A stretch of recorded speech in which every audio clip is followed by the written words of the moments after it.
Politique 2012 avec Hervé Gattegno et ce matin, Hervé, on va parler d'un courrier. Parce qu'Eva Joly a écrit à Hollande, Bayrou, Mélenchon pour leur proposer de réfléchir ensemble à une réforme de la zone euro. Après son discours très politique de samedi, est-ce que cette initiative montre qu'on a eu tort peut-être d'enterrer un peu trop tôt la candidate écologiste?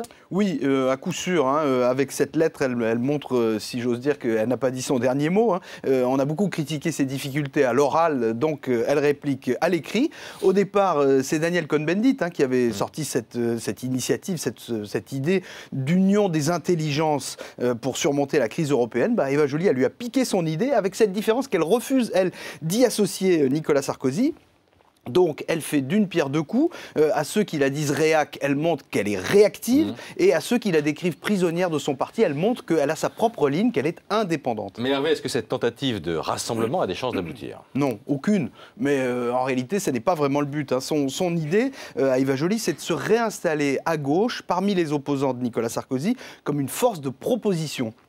Donc elle s'est approprié ce week-end le programme des Verts, à commencer par les 32 heures et le 1 million d'emplois dans l'économie verte, ce qui la positionne très à gauche et loin du fatalisme un peu gestionnaire du Parti socialiste. En même temps, elle met en avant un projet européen qui est basé sur ses propres thèmes, la justice sociale et la lutte contre la corruption. Bon, c'est assez fédérateur. Elle veut se montrer plus rassembleuse que ceux qui la caricaturent en Khmer verte. Bon, c'est pas du Machiavel, mais ça n'est pas si manabile non plus. Est-ce qu'elle progresse dans l'opinion?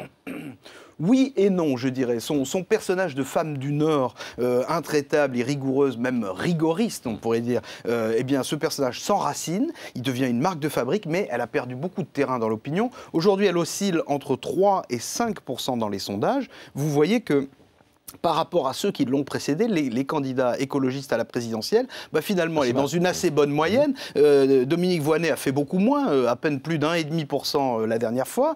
Et Noëlle Mamère, qui reste le meilleur score des écologistes, 5,25, elle peut espérer faire à peu près aussi bien. Son pari, c'est que sa ténacité, et notamment sur la question du nucléaire, va lui valoir de la sympathie dans un électorat plus radical que celui du PS, et même plus radical que l'électorat traditionnel des Verts, avec en plus un rejet de la politique traditionnelle qu'elle incarne.